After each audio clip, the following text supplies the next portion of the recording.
ये कहानी पूरी तरह से काल्पनिक है। इसका किसी भी व्यक्ति, स्थान या घटना से कोई संबंध नहीं है।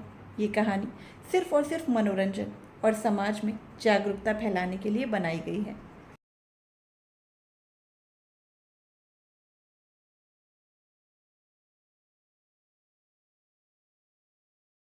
इससे पहले के सारे एपिसोड्स मैंने प्लेलिस्ट में मेंशन कर दिए हैं, तो जिसने अभी तक नहीं सुने हैं पहले उनको सुन ले।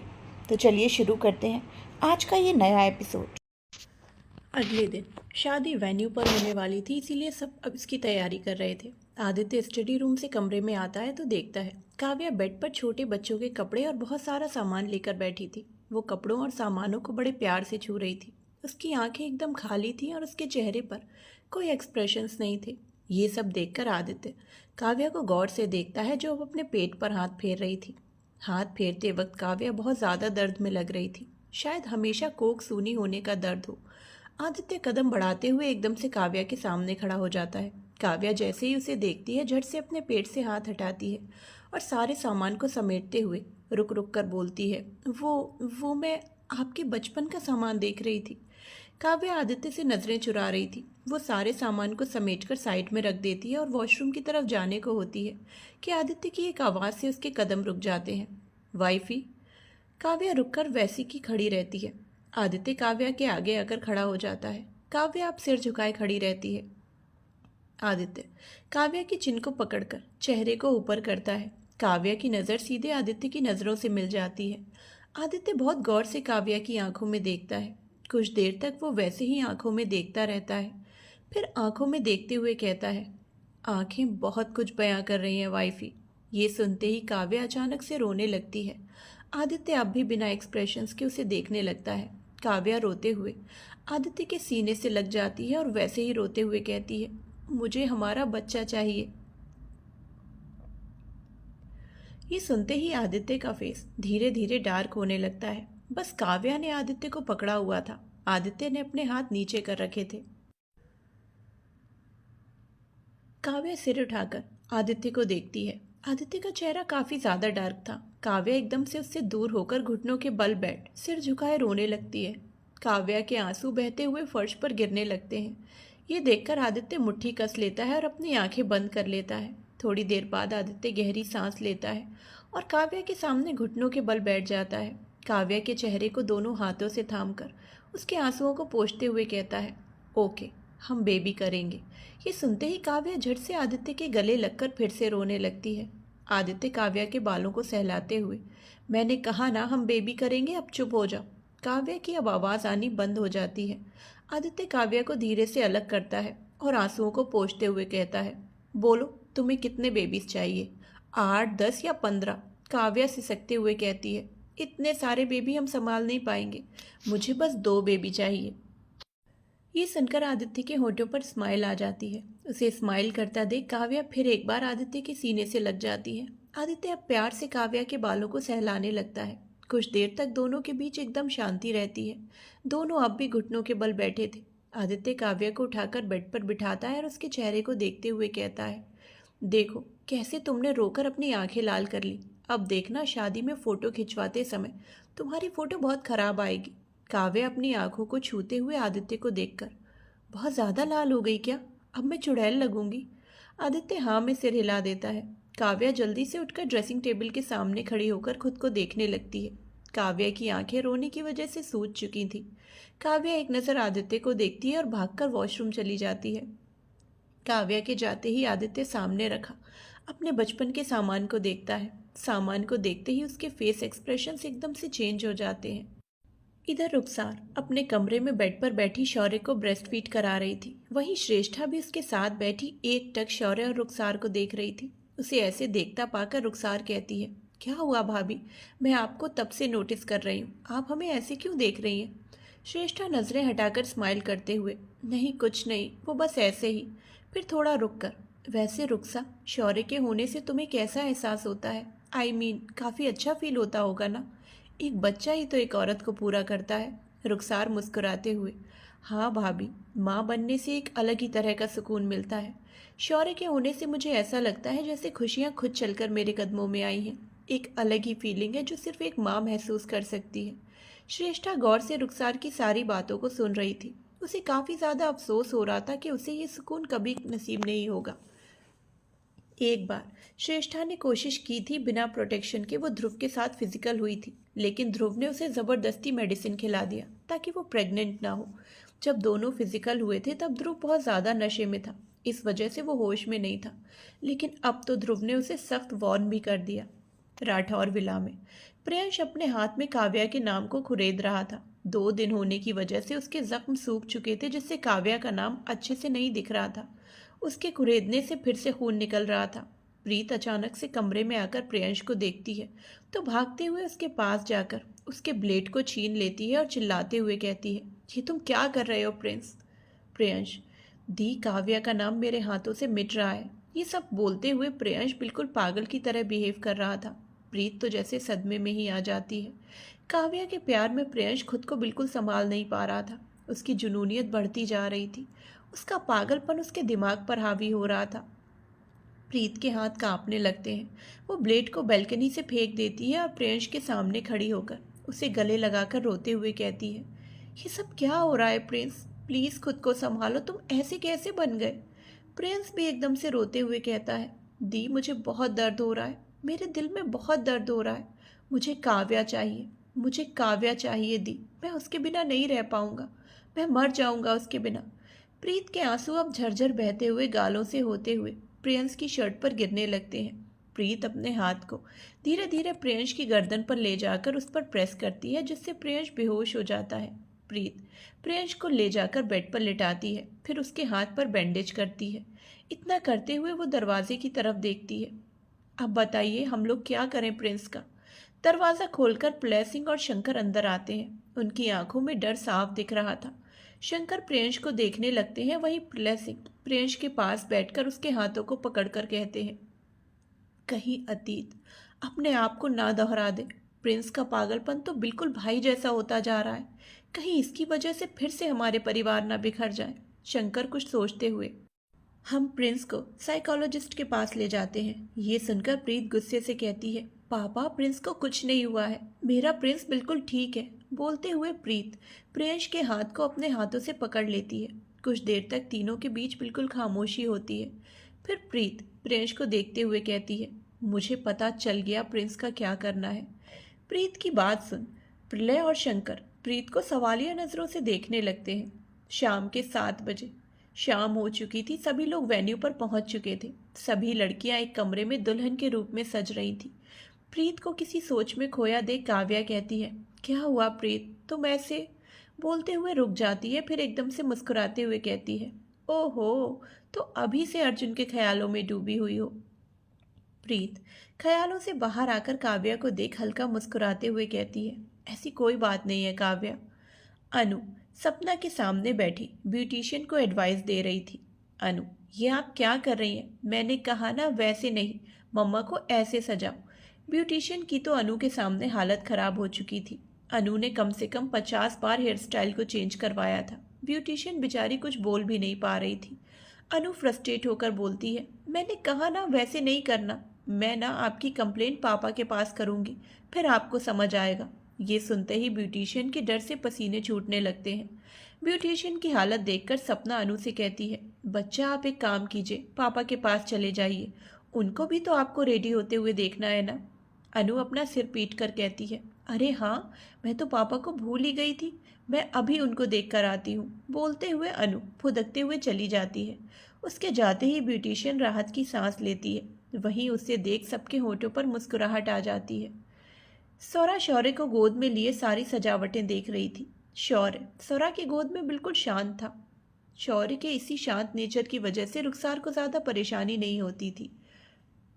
सौरा टहलते टहलते मंडप पर पहुंच जाती है। सबका मंडप लाइन से लगा हुआ था। हर एक मंडप पर एक एक पंडित पूजा की तैयारी कर रहे थे। सभी बड़े साथ में बैठे बातें कर रहे थे। लाइटिंग की वजह से सारी जगह बहुत ज़्यादा खूबसूरत लग रही थी। गेस्ट का आना भी शुरू हो चुका था। वहीं दूल्हे के कमरे में सब लोग मौजूद थे सिवाय आदित्य के। अर्जुन बार बार खुद को आईने में देखे जा रहा था। उसे ऐसे देख ध्रुव हंसते हुए कहता है, बस कर भाई, कितना देखोगे तो आईना भी शर्मा जाएगा। ये सुनकर अर्जुन ऑकवर्ड हो जाता है और इधर उधर देखने लगता है। कुछ सोचते हुए ध्रुव कहता है, ये आदित्य कहाँ चला गया? इधर सौरभ अपने कुर्ते को ठीक करते हुए कहता है, अकेलेपन में। ध्रुव सौरभ को देखता है। सौरभ ध्रुव की ओर देखकर, आदि दूसरे कमरे में है। ध्रुव आदित्य के अकेले रहने की वजह से बिल्कुल अपरिचित था, जिसकी वजह से उसे ये बहुत अजीब लगता था। फिर भी वो कोई सवाल नहीं करता। तनसच एकदम से जोर से बोलता है, ओह माय गॉड।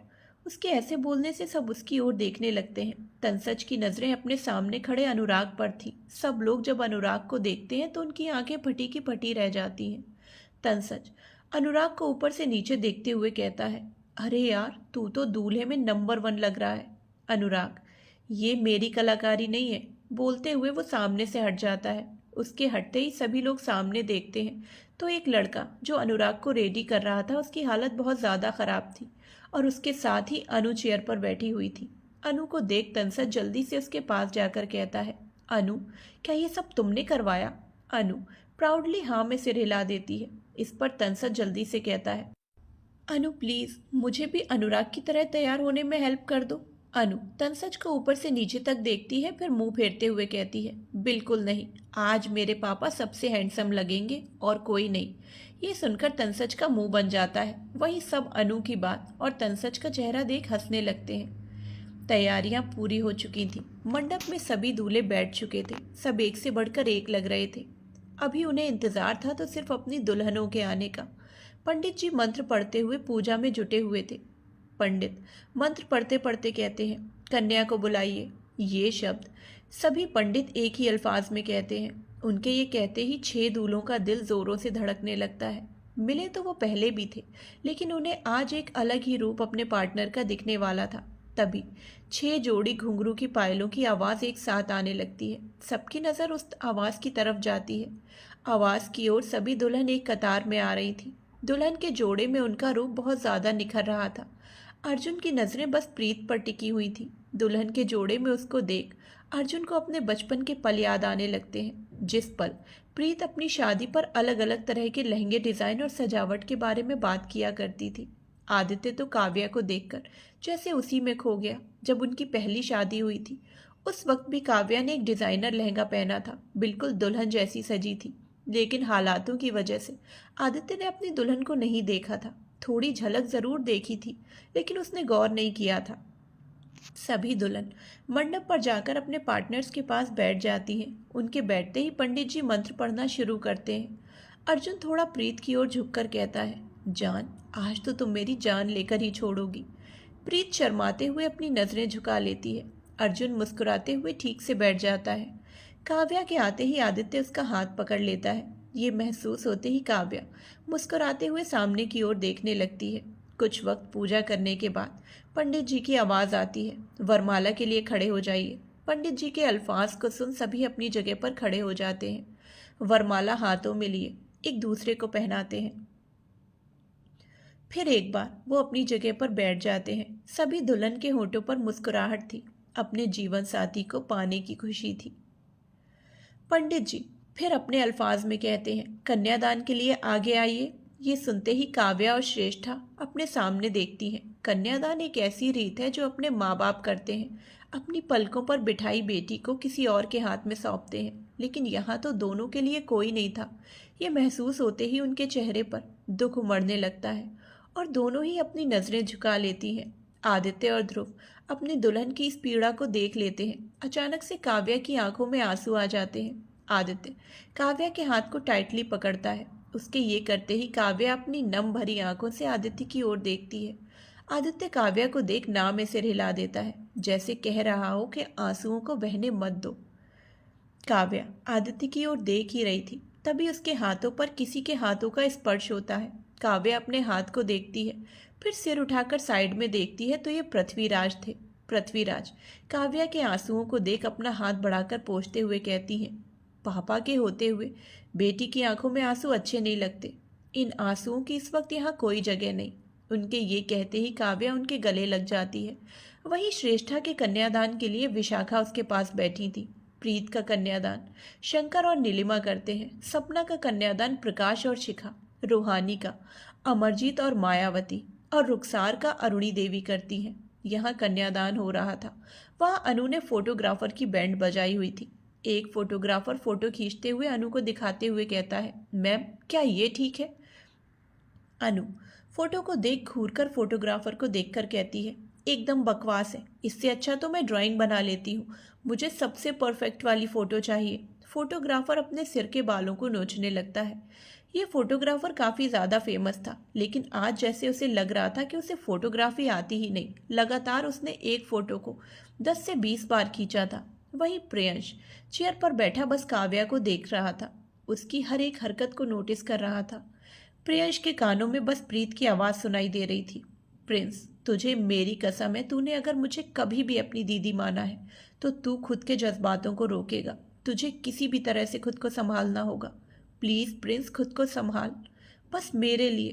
कानों में पड़ती आवाज़ से प्रियंश काव्या से नज़रें हटाकर प्रीत की ओर देखने लगता है, जो उसे ही देख रही थी। प्रीत अपनी आंखों के इशारे से प्रियंस को संभलने के लिए कहती है। इस पर प्रियंस मुस्कुरा देता है, जैसे बोल रहा हो कि मैं बिल्कुल ठीक हूँ दी। प्रियंश के होठों पर मुस्कान देख प्रीत के होठों पर भी मुस्कान आ जाती है। मंडप में अब फेरे भी शुरू हो चुके थे। अनु जाकर सीधे प्रियंस की गोद में बैठ जाती है। प्रियंस बिल्कुल असमंजस में पड़ जाता है। अनु प्रियंस को देखते हुए कहती है, आप यहाँ अकेले बैठे हैं तो मुझे लगा कि आपको किसी की कंपनी की ज़रूरत है। प्रियंस के होठों पर एकदम से मुस्कुराहट आ जाती है। वो अनु के गाल को खींचते हुए कहता है, थैंक यू। तभी एक फोटोग्राफर आकर प्रियंस को फोटो दिखाते हुए, सर आप ये देखकर बताइए क्या ये ठीक है? अनु तुरंत झांक कर देखने लगती है। फोटो को देखते ही अनु भड़कते हुए कहती है, इसे फोटो कहते हैं? ये भी कोई फोटो हुई? फोटो कम कचरे के ढेर पर भिनभिनाती मक्खियां ज़्यादा लग रही हैं। ये सुनते ही प्रियंश जोर जोर से हंसने लगता है। वहीं फोटोग्राफर की बेइज्जती पर बेइज्जती हुई जा रही थी, जिसकी वजह से उसका चेहरा कद्दू की तरह बन चुका था। प्रियंस हंसते हुए अनु को गोद से चेयर पर बिठाता है और फोटोग्राफर से कैमरा लेकर खुद फोटो खींचता है। फोटो खींचकर वो अनु को दिखाता है। अनु फोटो को देख खुशी से उछलते हुए कहती है, ये दुनिया की बेस्ट फोटोग्राफी है। फोटोग्राफर भी फोटो देखता है तो उसे ज़्यादा कुछ डिफरेंस नहीं लगता। प्रियंश कैमरे को फोटोग्राफर को देते हुए कान में धीरे से कहता है, जब इस बच्ची को फोटो दिखाओ तो अनुराग और सपना की ही फोटो होनी चाहिए, वरना। बोलते हुए प्रियंश अनु की ओर इशारा करता है तो फोटोग्राफर तुरंत वहां से भाग जाता है। मंडप में पंडित जी के मंत्रों के साथ कहते हैं, कन्या को मंगलसूत्र पहनाइए। अर्जुन थाल से मंगलसूत्र लेकर प्रीत की ओर झुककर मंगलसूत्र पहनाते हुए कहता है, इस मंगलसूत्र से आज तुम मुझसे पूरी तरह से बंध जाओगी। ये बंधन कभी नहीं टूटेगा, न तुम्हारे कहने पर और न ही मेरी चाहत पर। इतना बोलते ही अर्जुन प्रीत के गालों पर किस करके पीछे हट जाता है। प्रीत अर्जुन को देखने लगती है। आदित्य काव्या की आंखों में देखते हुए मंगलसूत्र पहनाते हुए कहता है, ये बंधन कोई नया नहीं है, पर फिर भी अब इसका एहसास बहुत अलग है, जो मुझसे तुम्हें हमेशा बांधे रखेगा। एक पल की भी दूरी की गुजारिश नहीं होगी। काव्या एकटक बस आदित्य की आंखों में देखे जा रही थी। सभी के मंगलसूत्र बांधते ही फिर एक बार पंडित जी की आवाज़ आती है, कन्या की मांग में सिंदूर भरिए। ये सुनते ही सभी दूल्हों के हाथ लाल रंग की सिंदूर से होकर दुल्हनों के माथे पर ठहर जाते हैं। सभी एक एक दुल्हन की मांग में सिंदूर भरते हैं। उनके ऐसा करते ही दुल्हनों की पलकें नीचे होते हुए बंद हो जाती हैं। सिंदूर के कुछ कण उनकी नाक पर आकर ठहर जाते हैं। सभी दूल्हे एक साथ आगे झुककर दुल्हनों के माथे को चूम लेते हैं। इसी के साथ शादी संपन्न हो जाती है। इसी की गवाही के लिए सभी पंडित जी एक साथ कहते हैं, शादी संपन्न हुई। ये सुनते ही सभी के होठों पर एक खुशी भरी मुस्कान बिखर जाती है। सभी मंडप से उठकर बड़ों का आशीर्वाद लेते हैं। वहीं स्वरा दूर खड़ी ये सब देखकर अपने कदम पीछे करते हुए वहां से जाने लगती है। वो एकदम से मुड़कर तेज कदमों से वहां से जाने लगती है। किसी की भी नज़र उस पर नहीं थी। सभी शादी के रीति रिवाजों में व्यस्त थे। स्वरा चलते चलते कुछ मेहमानों के साथ छिपते हुए उस जगह से चली जाती है, क्योंकि आदित्य और ध्रुव के बॉडीगार्ड्स सब तरफ पहरा दे रहे थे। स्वरा को इसी पल का इंतजार था कि कब वो सिंघानिया विला से बाहर निकले, और आज तो सभी सिंघानिया विला में नहीं थे। सभी एक बड़े से होटल में थे और मेहमानों की भीड़ में स्वरा को यहाँ से भागने का मौका भी मिल गया। अब सबकी विदाई की रस्म शुरू हो जाती है। रुखसार सभी के गले लगते हुए अपने आंसुओं को बहाए जा रही थी। उसे ऐसे देख सबकी आंखें नम सी थी। श्रेष्ठा की आंखें नम देखकर ध्रुव उसके कान में कहता है, बेबी तुम्हें तो विदाई का कोई टेंशन ही नहीं है। शादी के पहले भी मेरे साथ थी और शादी के बाद भी तुम मेरे साथ ही रहोगी। श्रेष्ठा अपनी नम आंखों से ध्रुव को देखती है। ध्रुव श्रेष्ठा के हाथों को कसकर पकड़ते हुए कहता है, don't cry baby, I don't like your tears. Shreshtha रोंधू आवाज में, अब तुम मेरी हर चीज़ों पर हक जताओगे? मुझे तुमसे शादी नहीं करनी चाहिए थी। ध्रुव अफसोस जताते हुए, ओहो ये क्या कर दिया बेबी, अब तो शादी हो चुकी। ये सुनते ही श्रेष्ठा चिढ़ते हुए ध्रुव के सीने पर मारने लगती है। ध्रुव हंसते हुए उसे गले से लगा लेता है। रुखसार शौर्य और सौरभ के साथ कार में बैठ जाती है और पूरे परिवार को नम आंखों से देखती है। कुछ ही पलों में दुल्हन जैसा सजा कार वहां से जाने लगती है। अपनी नज़रों से परिवार को खोता देख रुखसार सौरभ के सीने से लगकर रोने लगती है। सौरभ रुखसार के सिर को सहलाते हुए उसके माथे को चूम लेता है। रुखसार के जाते ही अब बारी रूहानी की आती है। रूहानी मायावती और अमरजीत के गले लगकर रोने लगती है। रूमानी अपनी दी को ऐसे देख खुद भी रो रही थी। तभी अचानक से उसके कानों में आवाज़ आती है, विदाई तुम्हारी नहीं हो रही है। रूमानी अपने साइड में देखती है तो ये वंशज था। उसे देख अचानक ही रूमानी वंशज के गले लग जाती है। वंशज तो जैसे शॉक्ड ही हो जाता है। रूमानी वंशज के गले लगकर रोने लगती है। वो रोते हुए कहती है, जैसे मुझे परेशान करते हो वैसे मेरी दी को बिल्कुल मत करना, वरना मैं दी को वापस लेकर आ जाऊंगी। फिर तुम्हारा भाई और मेरे जीजू सन्यास बनकर रह जाएंगे। मैं ये सिर्फ बोल नहीं रही हूँ, करके भी दिखा सकती हूँ। वंशज मुंह बनाते हुए कहता है, तुम मुझसे रिक्वेस्ट कर रही हो या मुझे धमकी दे रही हो? ये सुनते ही रूमानी वंशज के गले लगे हुए ही सीने पर मारने लगती है। दोनों को ऐसे देखकर सबकी नम आंखों के साथ खुशी भरी मुस्कुराहट आ जाती है। रूहानी सबकी ओर देखते हुए रोंधू आवाज में कहती है, रूहान कहाँ है? सबकी नजरें अब रूहान को ढूंढने लगती हैं। तभी भीड़ के पीछे से आवाज आती है, क्या यार, मैं सोच रहा था एक इंसान कम हो जाएगा तो विदाई की रस्म जल्दी खत्म होकर दी यहाँ से जल्दी चली जाएगी। सभी आवाज की तरफ देखते हैं जहाँ रूहान खड़ा होता है। रूहानी भागते हुए जाकर सीधे रूहान के गले लग जाती है। रूहान भी कसकर रूहानी को पकड़कर आंखों में नमी लिए कहता है, I will really miss you दी। कुछ ही देर में रूहानी की विदाई भी हो जाती है। अब प्रीत और सपना दोनों ही अपने परिवार से बिछड़ने के गम से आंसू बहाए जा रही थी। अनु अनुराग की गोद में थी। वो सपना को रोता देखकर कहती है, मम्मा आप रो क्यों रही हैं? आपको मेरे पापा जैसा इतना हैंडसम और अच्छा हस्बैंड मिला, इसके लिए खुशी नहीं है? सभी लोग अनु को आंखें फाड़े देखने लगते हैं। सपना अपना सिर उठाकर अनु को देखकर रोंदू आवाज में कहती है, जब आपकी शादी होगी तब आपको पता चलेगा। अनु एटीट्यूड में कहती है, मैं तो बिल्कुल नहीं रोऊंगी, गंदे बच्चे रोते हैं, मैं गंदी बच्ची नहीं हूँ और आप गंदी बच्ची हैं। फिर अनुराग की तरफ देखकर, है ना पापा, मम्मा गंदी बच्ची है ना, चलो हम लोग उन्हें छोड़कर चले जाते हैं, फिर उन्हें समझ आएगा। ये सुनते ही सभी जोरों से हंसने लगते हैं। वही सपना घूर कर अनु को देख रही थी।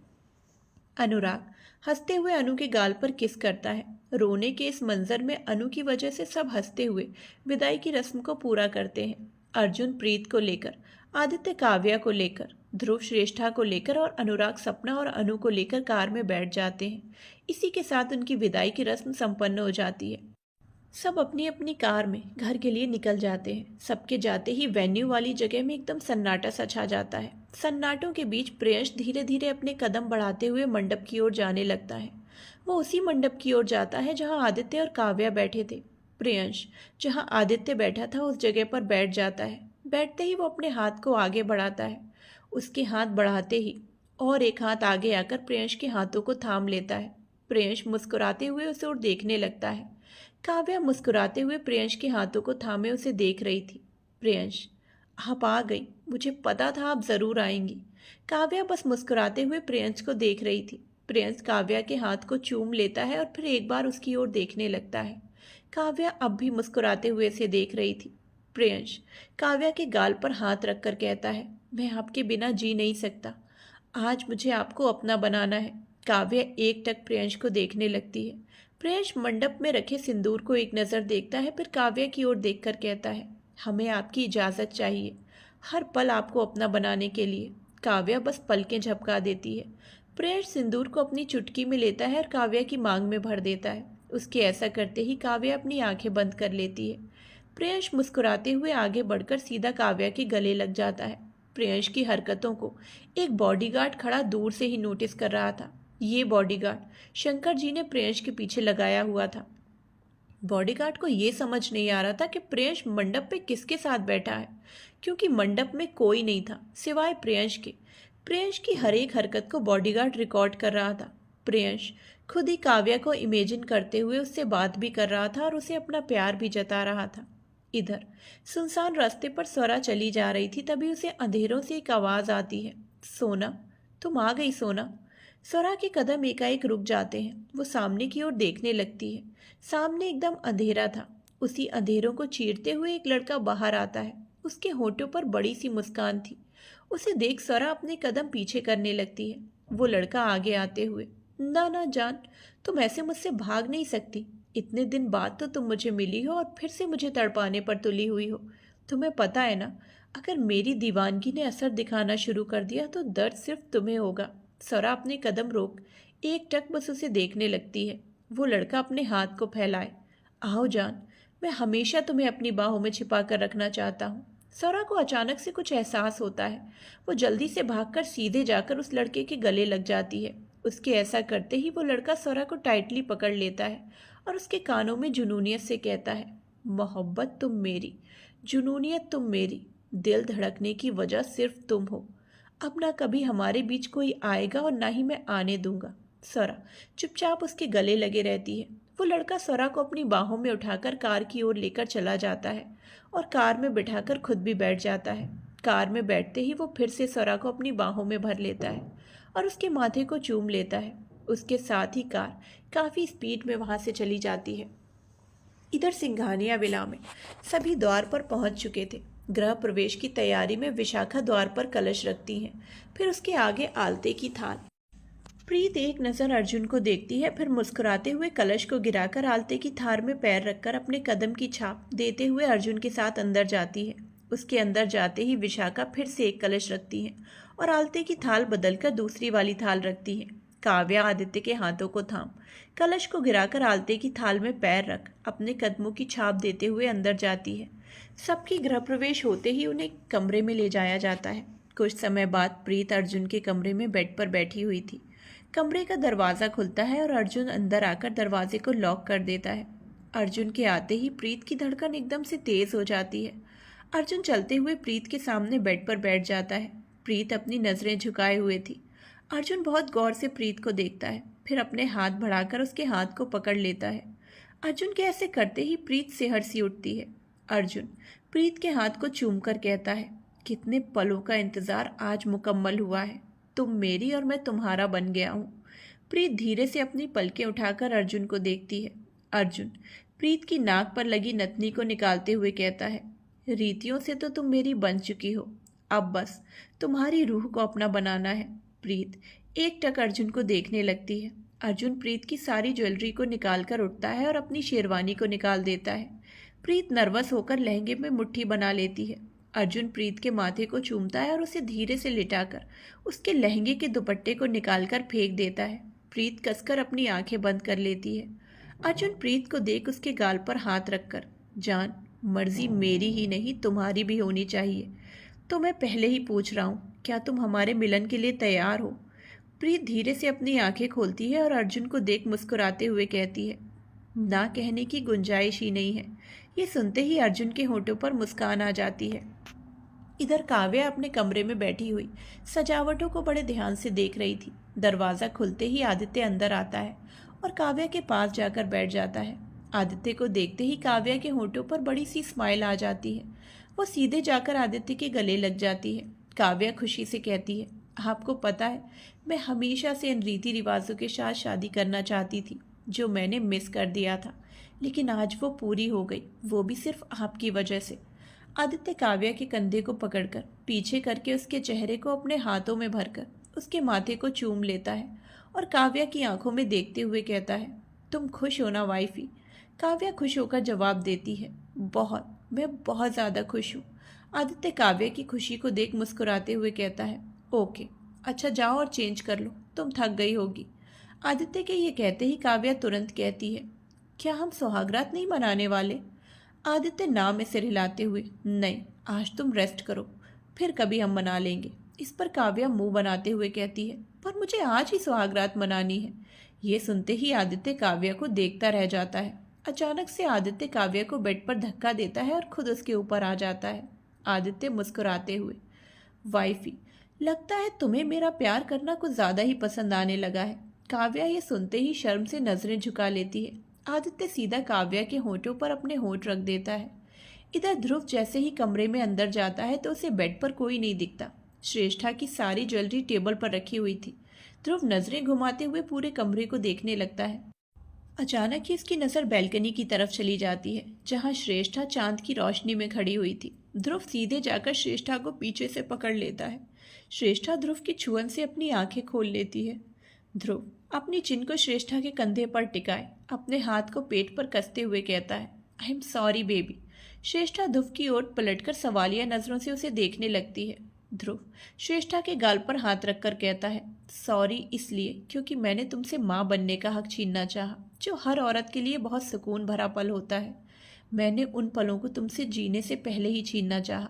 श्रेष्ठा एकटक ध्रुव को देखने लगती है। ध्रुव श्रेष्ठा की आंखों में देखते हुए कहता है, बेबी मुझे बच्चे से कोई प्रॉब्लम नहीं है, लेकिन मैं तुम्हें तो पता है ना कि मेरा काम कैसा है। अगर मेरे प्रोफेशन की वजह से तुम्हें या हमारे बच्चे को कुछ हो गया तो मैं कभी जी नहीं पाऊंगा। श्रेष्ठा ध्रुव के हाथ पर अपना हाथ रखकर, माफिया लीडर ध्रुव सूर्यवंशी आज अपने प्रोफेशन से डर रहा है, जो हमेशा मुझे डरने से मना करता है। मैंने हमेशा खुद को स्ट्रांग बनाया ताकि तुम मेरी वजह से खुद को वीक ना समझो। और रही हमारे बच्चे की बात, तो वो भी बिल्कुल हमारी तरह होगा, बिल्कुल निडर।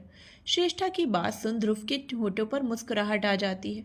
श्रेष्ठा भी मुस्कुराते हुए ध्रुव को देखती है। अचानक से ध्रुव श्रेष्ठा को अपनी बाहों में उठा लेता है। श्रेष्ठा हड़बड़ा सी जाती है।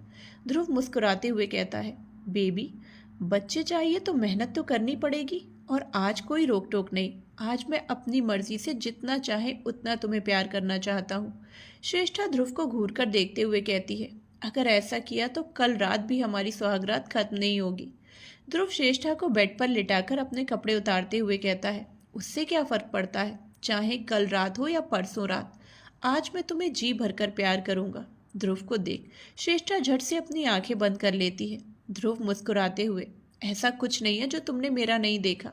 इस पर श्रेष्ठा आंखें बंद करके ही चिढ़ते हुए, देखा है इसका मतलब ये नहीं कि तुम। वो इतना ही बोलती है कि ध्रुव श्रेष्ठा के होठों को ब्लॉक कर लेता है।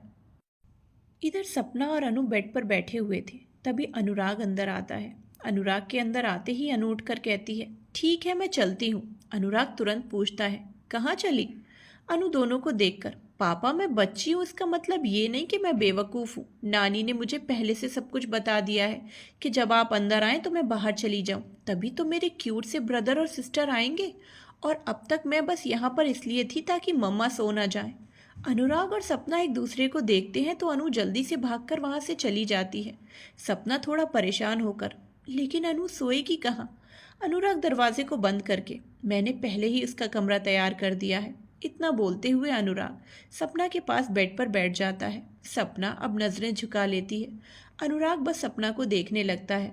सपना शर्म से अपनी नजरें इधर से उधर करने लगती है। अनुराग मुस्कुराते हुए बस सपना को देखता रहता है। सपना अपने हाथ से अनुराग की आंखों को कवर करती है। अनुराग सपना का हाथ पकड़ अपनी ओर खींच लेता है, जिससे सपना अनुराग के बहुत करीब आ जाती है। सपना अनुराग को देखने लगती है। अनुराग सपना की आंखों में देखते हुए कहता है, सपना मुझे तुमसे एक छोटा सा प्रॉमिस चाहिए। सपना एकटक बस अनुराग को देख रही थी। अनुराग सपना के माथे पर किस करके कहता है, जब हमारे बच्चे हों तो तुम्हारा प्यार अनु के लिए कम नहीं होना चाहिए। अनु को भी अपनी कोख से जन्मी बेटी मानोगी।